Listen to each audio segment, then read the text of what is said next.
Welcome back to the Lead Up Podcast, where we connect with dope and diverse leaders to learn more about their leadership journey so others can level up in their leadership. Hashtag Lead Up. It's been a while since I've been in person in the studio, so I'm very excited. You can check out the shirt there. Very nice. We'll talk more about that later on. But as always, I want to give a special shout out to Darling New Media, Sacramento's premier podcast studios, here to help tell your story. Make sure to check them out, darlingnewmedia.com, and connect with Nate. And can't forget about you all listening, watching. It's been amazing, this journey, just the podcast journey and just connecting with amazing people. And, you know, without further ado, I want to introduce everybody to the next guest of the podcast. I want to welcome Tiffani Harter. Welcome to the Lead Up Podcast. Thank you, Renato. How's it going? Good. I'm excited to be here today. Thank you. Yes, me too. I know we were just chatting just a few seconds ago about the space and everything. It's been a couple months. You know a little bit. I'll share a little bit more context. So Tiffani, how we met, the connection was through the Nehemiah Emerging Leaders Program, the NELP program. Shout out NELP, Class 12. And you were offering a coaching opportunity, and we'll talk about that. I took advantage of this opportunity, amazing coaching opportunity. I'm so glad that I did. And I'll share a little bit more about my experience. But before we kind of get into that, definitely want to learn about who is Tiffani Harter. So give us the breakdown, background. Who is Tiffani Harter? Oh, man. Such a big question. Well, I am a mother of an awesome 13-year-old. I'll totally date him now. I live with my husband and them out in Orangevale with our wonderful pets. I have a pug beagle mix named Obi who makes a big appearance on a lot of my coaching calls. Mm-hmm. Yes, I can attest to that. Yes, I know what people want, and it's Obi. What else? I've lived in the Sacramento area pretty much my whole life. Early on was up in Siskiyou County, Wairika, which isn't Eureka. You just keep driving. I think I passed that. I went to Ashland a few weeks ago, so I did pass that. Yeah. Absolutely. That's kind of the no. Yeah. Stop here to get gas. Yeah, right. I did stop for gas there. Yeah. I've been around here for a long time, and my day job is at CalPERS. I work in the investment office as a special projects officer. Ooh. Sounds like I have a gun that shoots projects. Right. And before that, I was with the Governor's Office of Service and Volunteering as an appointee, and that was an awesome experience. And before that, just rattling around. I have a BA in anthropology, which is not Indiana Jones. That is not that. And it is not dinosaur bones. But it is really interesting. Yeah. I love learning about people. Yeah. So, and you know, others is a mirror through which we can understand ourselves. Yeah. Right. So I think that's what really drew me to that. Yeah. No, very cool. And as I mentioned, the coaching that you do, right? So I know you work full-time at CalPERS, but outside of that, you also offer coaching to folks. So kind of let's dive into that, because I also want to bring up, I know even before this, we were talking about the summit and the session you released. I want to get into that, but let's start with the coaching and how you got your coaching started, your own coaching journey. So talk to me a little bit about that. How did you get into coaching? Where did that start? What was the spark for you? Awesome. So it was through Nehemiah Emerging Leaders Program. Again, I remember at the end of selection day, they were introducing the various judges, and one of them was Maria Nemeth. And it was like, Dr. Maria Nemeth. And then later, with the community mentors, yes. One of my colleagues in class 11, greatest of all time, Jocelyn, she said, Tiff, you really need to come do one of these classes that my mentor Maria does. Yeah. She's like, it's called onto something. Yeah. I just really think you'd like it. And, Jocelyn, we'd had a number of conversations, so I trusted that. And I went on and I registered for the class. It was called Mastering Life's Energies, which was like, okay, I've never done anything like that before. Yeah. And it's a great class for anyone, and it's sort of the first taste I got of coaching. Got it. Right, of like, what is this different perspective? What is holding space for someone to support them to bring what's inside them forward? Yeah. As opposed to like convincing them of something or advocating for your own thing or just listening. So I took the class, and it was a really great experience. And I'm like, okay, I really need more of this in my life. So I decided to pursue their coach training program. Got it. So started doing that. I made the offer to your NELP class as a way to, one, I feel like it would have been such a helpful thing to have access to when I was going through NELP. Got it. And, just what a fun way to give back. Yeah. Right. Yeah. Very cool. Yeah. I know I had mentioned the summit, and this is something that happened recently. I think it was last week, right? And you did a session, if I'm not mistaken, kind of comparing, contrasting, coaching, mentoring, all these different things that we kind of hear often, and we think that although some of them are similar, they are different, right? So I'm wondering if you can maybe dive into that a little bit too, of just a little bit about your session and kind of breaking down what does coaching actually mean? How's that different from mentoring? How's that different from consulting? Because I think a lot of people, I'll put myself in that boat where I thought just having a mentor was enough, but I think coaching, and I'll share more about that experience, took me to a different level. But yeah, I'd love to hear kind of your take on that and kind of what you got to share with other folks. I love that question. Thank you for asking it, because it's like, man, it was the session, I designed the session I wish I'd ran into 20 years ago. Yeah. Because we do use those terms really almost right on top of each other, right? I'm just imagining their little pictures, and you stack them all together, and what you get is a whole bunch of like, ugh. So of course, what are the results we get with that? Yeah. Sometimes it's like, ugh. So, and I'll put myself in that box as well. Like, I remember being really disappointed by a mentorship experience years ago. Well, it turns out I wanted coaching, but I didn't have the words or the understanding to go get that. Yeah. So mentorship is where someone who has been where you want to be personally or professionally, and they are willing to share their experiences with you. Got it. So you get a window into the world through someone else's eyes. If this was an illustrative metaphor about opening doors, a mentor is going to tell you about the doors that they've walked through. Maybe that'll help you as you go through this hallway of life with all these doors. Yeah.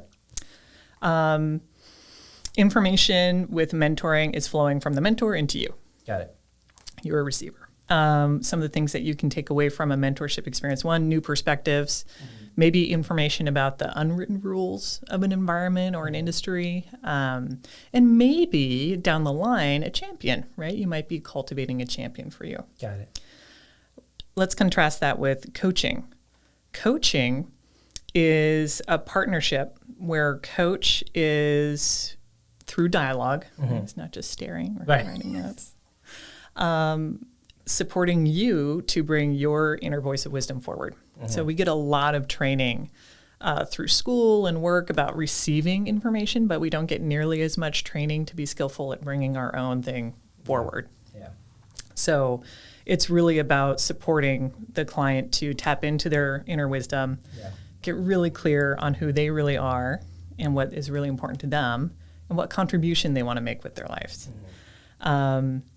Coaching is all about action as well. Yes. So I'll just do a quick comparison with therapy, which is awesome. Been through it. Yeah. Therapy tends to be backwards looking and assumes that there's some healing to be done. Yeah. Coaching is forward facing. And a key assumption is that the client has everything that they need to take the next authentic action for them. Got it. They're a whole and complete person. Yeah. And the way we know that they have what it takes to take the next action for them is that it's going to come from within them. Yeah. Right? Yeah. Very cool. You mentioned authentic action, something that you've mentioned many times in pretty much all of our sessions, and something that I continue to use with some of my students and other folks. Could you share a little bit what that means, or at least how you define it? Because that's something that I've been able to implement now and share with others in terms of you may think of it as a goal, right? For those that may have heard me say that a couple of times already, but what is an authentic action? It's not you shooting all over yourself. So in the style of coaching that I'm trained in from Maria, we think of authentic actions in two ways. One is to clean something up, right? Maybe you didn't show up the way you want to show up, so there's some repairing to do. So you can let go of that energy of even worrying about it and divert it towards what do you want to do. Right. And then the other flavor is taking action on something that's really important to you, right? It's a life's intention. It's a goal. And again, an authentic action is one that you see for yourself and is meaningful for you. Yeah. It's not I should, It's not a I have to. It's very purposeful and intentional of like, this is my next step. And authentic action should be bite-sized. Yeah. Right? Not I will scale Everest tomorrow. That is not how that works. Got it. Let me cross that out. Yeah. No, I'm sorry. Yeah. I don't want to tell you what to do. But. Right. I love that. Yeah. And I think that's something that helped me during our time in sessions together of the bite size and life's intentions, all these things that hopefully as folks are hearing more about coaching and understanding what that means for them, I kind of want to take it to another level too. I think in the most recent episode with Dr. Clarence Lee, that was a great, he mentioned he had several coaches, right, for his businesses and different endeavors. From your perspective, I know you might be a bias because you are a Super coach, biased, yeah.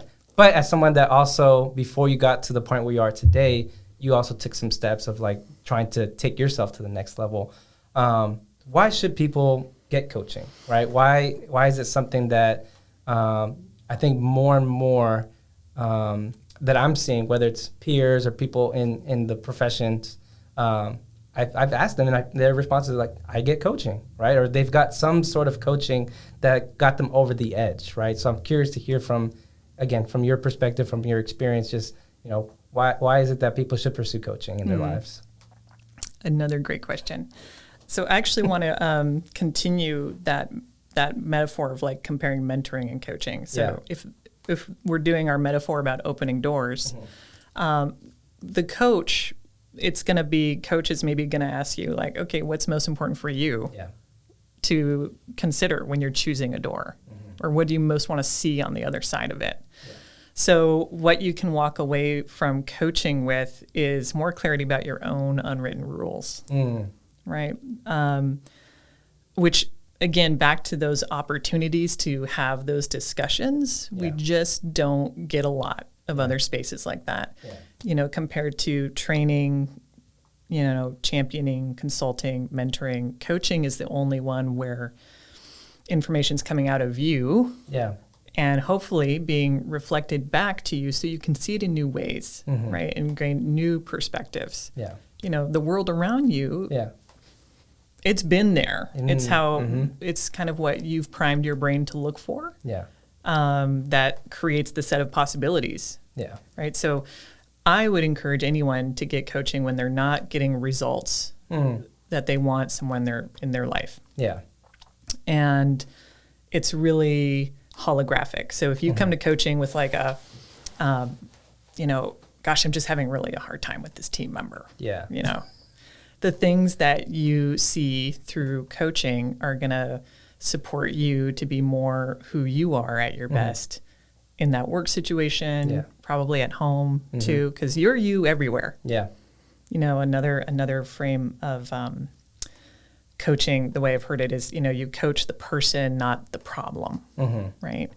Which I also think is really unique and special. Like we can Google so many things and hear so much about how other people do their journey, but at the end of the day, you're you, wherever you are. Yeah.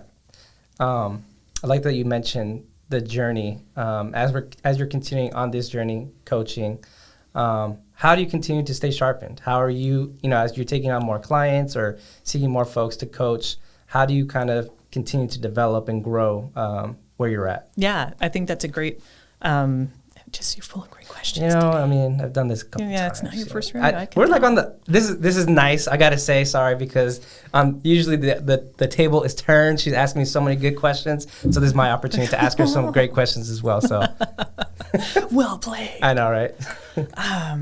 So one, I work with a mentor coach through my program. That's one thing I think when people are looking for coaches, be mindful. It's still a relatively new area of practice. Yeah. And if you Google coaching, you're going to get a lot of different things. And I would argue a lot of what you get might be consulting, where it's like, I'm going to coach you on how to run your business. Like, well, that's probably not coaching. That sounds like consulting. Yeah. Or training. Or even mentoring, right? Yeah. One of the things, I'm a big fan of like standards of practice and things. Yeah. So I would recommend looking for someone who is ICF credentialed or going through a training program. That's ICF credentialed, and that's International Coaches Federation. It sounds like there should be like fluffy hats. I don't know why. So as part of that, to get a credential, you have to go through an accredited training program, which means that the ICF has checked them out and that the curricula that they're running people through are going to equip them with the skills and aptitudes and knowledge to be successful and ethical. Ethical is good. Ethical is super important. Super important. You know, because you're holding this space for people to be really vulnerable and open, which is like so important in terms of really getting clear on who you are. So you want to make sure you're in good hands. For sure. Like that's a really important space. Yeah. And it's an honor to be someone's coach. Yeah.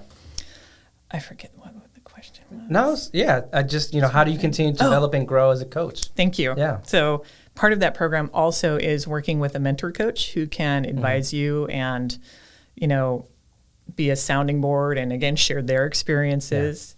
The other thing is we have to pass a number of observed coaching sessions. So literally other people who aren't your mentor coach have to review you and like, are you using the tools correctly? Are you, being skillful?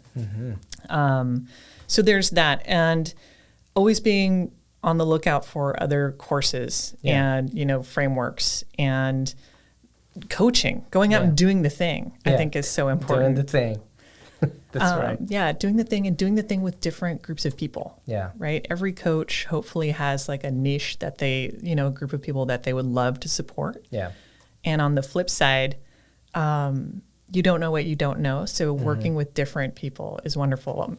An example, the local chapter of the ICF, they, Sacramento ICF has participated and I participated this year in a global ICF, they call it the Ignite campaign, which is where ICF supports ICF-trained coaches to support organizations that are working to, alleviate or further the UN sustainability goals. So this year, the Sacramento chapter was supporting some doctoral students at CSUS, as well as employees of organizations like the Partnership to End Domestic Violence. Wow. So as part of that, it's like, okay, you get, however many sessions of coaching through a set time. So I think it's September 30th this go around.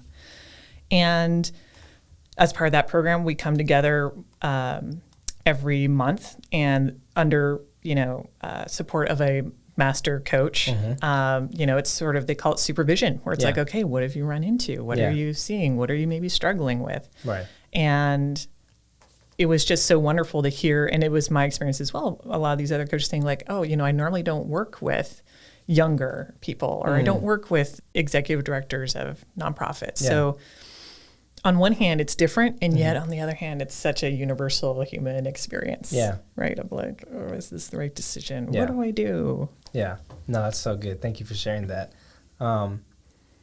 Is there anything that you've learned about yourself being a coach as you've gone through, several clients, some that, again, the opportunity that came about, a lot of my peers from class 12 were like, hey, y'all got to do this. Y'all got to connect with Tiffani. I was like, fine. But I'm curious, just being on your end, like, what have you learned about yourself as you kind of gone through this process? I would say, changing people's lives. You've changed mine in turn the last couple months that we've got to connect and do these sessions. And I feel like it was worth it, So, but yeah, back to the question. Anything that you learned about yourself being a coach going through this journey? Thank you. Yeah. One, I just so appreciate you sharing that as well, to know that it was meaningful. Oh, for sure. Yeah. Because that's the other thing. Coaching shouldn't be me fishing for compliments. Right. Yeah, it was in the notes. She told me this. You will have found this right. amazing. One, that working after 7 o'clock is tough for me. So that was like kind of just a logistical aha. Where like, okay, I'm better earlier in the day. After 7, I'm like, right. And at the same time, I discovered that I am truly energized by this work. Maybe I would have those later sessions. I would, when I was starting out, I think I would go as late as starting at like 8:30. Yeah. And I could start and just be like, oh, I'm so tired. Yeah. But then in the course of doing it, I would just feel really uplifted. Yeah. And it's like, okay, this is a great place for me. Like clearly I'm where I'm supposed to be. Yeah. I think the other thing I've learned more about myself, which I think I was thinking about some of the example questions you sent over about like leadership. And I think it was in NELP, and I can't remember who to attribute this to, so help me if you remember. Probably Scott. I don't know. Yeah, Scott Syfax, right? Like leadership is, I know who I am. I know who I am with others. I know others. And that order is super important, right? Because if you don't know who you are, you're not anchored, you're not grounded in things. And boy, has anyone spent like an hour trying to figure out how to write an email because they're like, where do I even start, right? Yeah. Not me. No one. A friend. Yeah, right. And where are you going to be looking for validation of who you are? Man, what a powerful thing to put out in the hands of other people, and they might not even know that's what's happening. Yeah. Right? Back to that like expectation, disappointment. Yeah. So coaching has supported me to get more clear on who I am, which is great. You know, what are my standards of integrity? What are my life's intentions right now? Which is just so awesome. Yeah. The other thing too, that it's really supported me. So Maria has this concept she calls a basic assumption. And it's sort of, nature and nurture, right? We know these are both factors. Apparently there were some experiments done quite a while ago, all black and white photos with babies. And I think, if I'm remembering correctly, they wanted to see what would happen when they shined a really bright light in the infant's face. I know. Bear with me. Yeah. And they saw that the babies would do one of three things: fight, scream, flee, try to book it, or just freeze.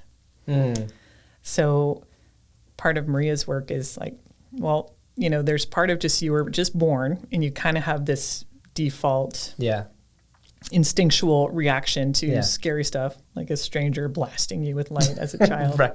It's a very small person. And of course, as we learn and grow, like our structure of knowing gets built, experiences lead to beliefs, and it just all kind of do. Yeah. And it really, my basic assumption is I'm not sure. Super freeze response. Got it. Which is like, so me. Well, and it sounds like, well, I just don't have enough to make the decision. And, how do I even go about making a great decision? Like, if you want someone who come with a great methodological framework for an experiment, you find someone who's like, I'm not sure person. Because it'll be replicable. They'll write down why, what were they thinking. Yeah. And for me, it was just so seeing that, because that's the other thing. Once you see it, you don't have to be it. And I think that's a beautiful thing with coaching. When you see these, maybe you see that you've had a view that's maybe outdated. Yeah. Like once you see it, you get to choose. Yeah. Like, am I going to do that again or something new? Right. So for me, I was able to say like, oh my gosh, if that's just my default reaction, I can really lower the burden of proof I was demanding of myself for anything. Yeah. And that just freed up a ton of energy to do other things. Yeah. So cool. So cool. Super cool. Before we get to one of my favorite segments, the lightning round. Lightning round. Yes, you are familiar. I want to ask a couple more questions, and then we'll switch over to the lightning round. But the first question is, what is next for you? As you've started your coaching, you've got the chance to talk with different clients. What does the outlook look for you in terms of, the coaching realm? I see, and forgive me for calling it doodling because it's not doodling, but I love when you did the notes of, there's a term for it. Sketch noting. Sketch noting. I don't know why, because I'm visual. Actually, I do know why. It's a visual thing. I like visuals. But yeah, I see you adding that to your mix and to your bag. But yeah, what is next for you? What's the outlook look for you in the next year, couple years when it comes to coaching? I appreciate that. One, I want to keep doing it. Yeah. I've created an informal mentoring program at my work. Nice. And this is the second cohort we're spinning up. So I love incorporating coaching into that because like what a wonderful resource for people. Like you can encounter things in a mentoring conversation that then you might want to go look at in a coaching context. Yeah. And vice versa. Yeah. Right. When you see something here, oh, hey, mentor, Yeah. how would you deal with this? Yeah. Right. So I want to continue building on that because I think I would love to get in a space of being able to share these things more widely, Yeah. and just make people aware of them and provide not so much structure that is stifling, but enough structure that it's freeing for people to participate in it and engage in it. Yeah. Which is what I really love about informal mentoring, right? For sure. And I want to be doing more with my sketchnoting as part of my Emerge Summit. Did I send you my zine? Yes. Yes. Thank you. So I made a zine. Yes. And because a lot of people are visual, and we know, there's been studies, and retention goes up to 6% versus 12%. I've seen them come up so much during conferences now that I go to, and there's people on the side. Yes. Yeah, and I love it. I'm I've never seen that before. And the question I was, why haven't I seen it before? But now I'm seeing it more often, which is very cool. But yes. It's super cool. Yes. Right? Yeah, I love it. It's actually really cool. Yeah. That picture is it truly is worth 1,000 words. Exactly. And I love offering that as part of my coaching too. Yeah. I feel like I'm going to steal from Heather Martinez, who's she's she's a graphic recorder and just a lettering guru goddess. She's just so good at it. Yeah. I'm goals. Right. She has this great metaphor about, you have these great discussions, you have this great meeting, and it's all the ideas are in the air. And if no one writes them down, it's they all just fall to the floor. Yeah. And, the wonderful janitor comes and vacuums them up at the end of the day. Yeah. Right? And they just, into the garbage they go. Yeah. And I feel like coaching, it means I'm not looking at you in the Zoom. Sometimes I'm looking down. Yeah. But it's hopefully something that's supportive when you go and look. It is. And I still remember one of our things, me drawing the big wigs. Yes, the big someone wigs. with the big wig. It just brought so much joy to my heart. Yeah, yeah. And those are memorable things, right? You can kind of remember those moments of the conversation or the dialogue, right? And so thank you for that. Very excited to see more of that. Next question before going to the lightning round. How can people get in touch with you if they like what they've heard? I like what she's putting down about the coaching. I want to pursue this, or I want to at least be interested in finding out more about how can I pursue coaching with Tiffani or, other ventures. But yes, how can they get in touch with you? Awesome. I have a website. Website. Alert. So it's www.tiffharter.com. So TIFFHARTER, just like Jimmy Carter, but with an H. Got it. Harter. And on there's a little bit about me, there's a little bit about coaching, and there's a link to schedule a discovery call with me, which is, it's a 45-minute block of time, and we can just talk through, what would you like to get from coaching? What's kind of the island of today versus the island of tomorrow, where would you like to be? And at the end of the call, hopefully we both have a good sense if coaching with me is the right next step. Got it. And if it's not, maybe there's other resources I could connect you to. Very cool. So yeah. And there's a picture of your dog there too, right, on the website? Obi's all over. Yeah. Because again, just in case you want to see Obi, that's a bonus. The people want Obi. Right. I just need to get out of the way. But I'll make sure to put the website in the show notes for the episode so people can definitely follow up with you. But let's move on to the favorite segment of mine, the lightning round. These aren't questions that I didn't share with you beforehand, so these are all off the top, starting with a very easy one, and I kind of know the answer already, but dogs or cats? Obi, right, got it. Yeah, that's true. I'm sorry. Don't tell my cat. I'm a dog person, too. Well, you have a cat, too? Yeah, we got my son got a kitten in June, Queen Mab, so. Okay. But I didn't they didn't make an appearance in the Zoom, did they? No. She hasn't quite. Okay. I did see Obi, though. Yep. All right, next question. Text or calls? Text. Okay. Best travel destination? I'm hopefully going to Japan in What? April. Yeah, hopefully. But where? Tokyo? yeah, and just probably gonna do train rides up and down. So for how long? 11 days, 13 days, something I'm like jealous. You'll love it though. I went to Tokyo for 2 weeks. Yeah. that. Good. I need all the details. Just bring back a lot of matcha. Got it. Suitcase with matcha. Speaking of my favorite dessert. Oh, anything with chocolate in it. Anything with much. chocolate. Okay. Morning person or night owl? Night owl. Really? Yeah. Okay. Yeah. Even after the 7 p.m. thing? Okay. You know, if I'm being disciplined, I can make it work, but. Yeah. Artist or song that is currently on repeat? Ooh. Or podcast, maybe. Or Besides podcast. Lead Up. Yeah. This one, honestly. You know, it's interesting. I've actually been listening to a lot of the last podcast on the left. My tattoo artist told me about it. We started talking about UFOs and shit. So, sorry. It's all right. You can edit that out. Yeah. No worries.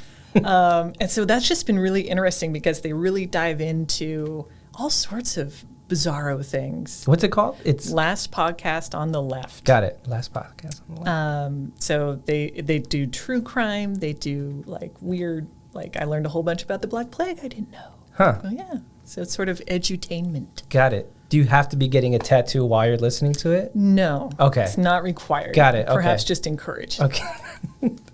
All right. Kind of on the same vein. If you had to do one karaoke song to save your life, it would be. I'd be dead. I couldn't do it. Happy Birthday. Does that count? Judges? Okay. Yeah, they'll go with it this time around. Good. I get to choose life. Pet peeve.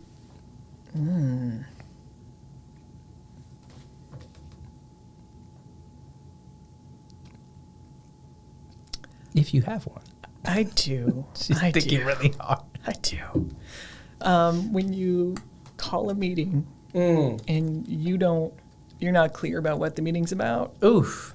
And then you walk in, you look at me like I'm supposed to know what your meeting's about. So that is not Coach Tiff in that moment where I'm like, yeah.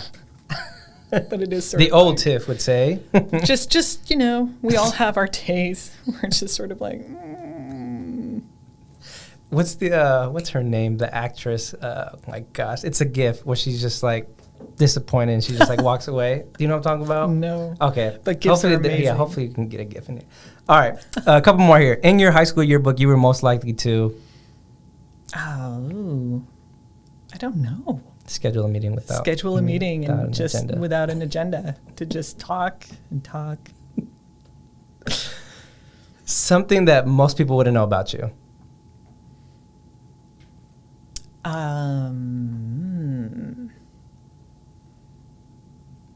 One, I was an emancipated minor. Two, cancer. Astrology sign. Yeah. Oh, crab I think- people. No, not big C cancer. Okay, good. Like- I was like, Tiff. No, no. Very cool. My mom's a Cancer as well. Best advice someone has given you. There is so much. Yeah. The really wonderful gentleman, probably the first person I'd say was a mentor for me. He's since passed away. But when I was about to have my son, he said, right now you run your life. And just know that soon when you have your son, he'll run your life. And it's okay. So it's just the way it's going to be for a while, like the schedule and everything. And it was just a really lovely creating space message. And it wasn't like he'll run your life. It was very much like you're just going to, the whole axis upon which your world turns will switch over to this little being for quite a while. So yeah. Very I think cool. that's what it was. I'm Very sure I cool. could find out with something better, but lightning round. No, that's a good one. Yeah, lightning round, first one. Worst nickname given to you? Okay, I think my sister would call me Dweezil when I was Dweezil? little. Dweezil. Just because? Or Dweeble. Yeah, like a dweeb and Oh, I see. diminutive, I think. I have an older sister, and we're really close now, but Yeah, do you have I do. siblings? Yeah. You know. Yeah. You Yeah. like just Yeah. But never got to just cut you Dweeble, though. deep. Yeah. Got you. All right, last two here. Biggest lesson you learned so far in 2022? 2022. Biggest lesson learned. Okay.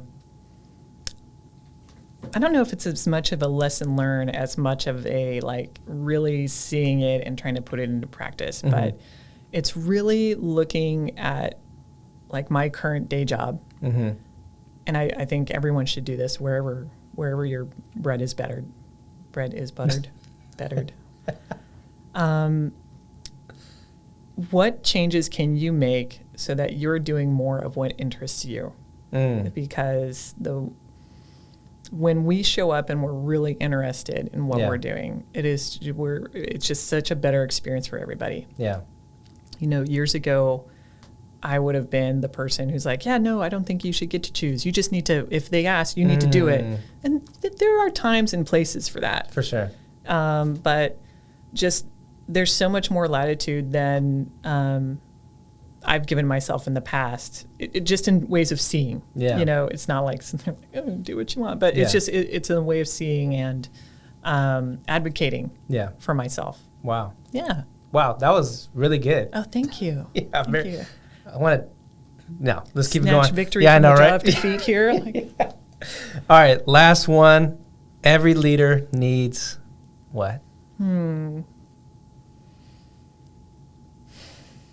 Empathy. Ooh. Can you just elaborate just a little bit? A little bit. I usually don't let people, but. Ooh, yeah. Excellent. Yes. Special bonus round. Yes. Empathy is, I think it was a Gallup podcast with the CEO of Steelcase, who his number one is empathy and Clifton Strengths. And they said, like, how do you do empathy in leadership? He's like, it's intelligence gathering. You know, emotional intelligence, it's data. And a leader, as CEO, needs to make decisions based on data. So that's how I see it. So leaders need empathy because the view through someone else's eyes is data, and we don't know what we don't know. Yeah. So creating the space to ask those questions and hear what comes back without getting defensive or, you know, I'm attacked, is really powerful. Yeah. Right? When you're a leader, you set the weather or you're making decisions that really affect a lot of lives. So having empathy, it's like access to more than just your own brain. Yeah. So I want my leaders to have all the information. That was for me. I think that's why, because empathy is, you know, something within my Clifton Strengths. So I was like, yeah, definitely. So I appreciate that. Nice. But every leader needs empathy. Thank you so much, Tiffani, for being here. I greatly, greatly appreciate your time and just everything that you were able to share today. But until we meet again, that is the Lead Up Podcast. Catch y'all in the next episode. Peace. Thank you.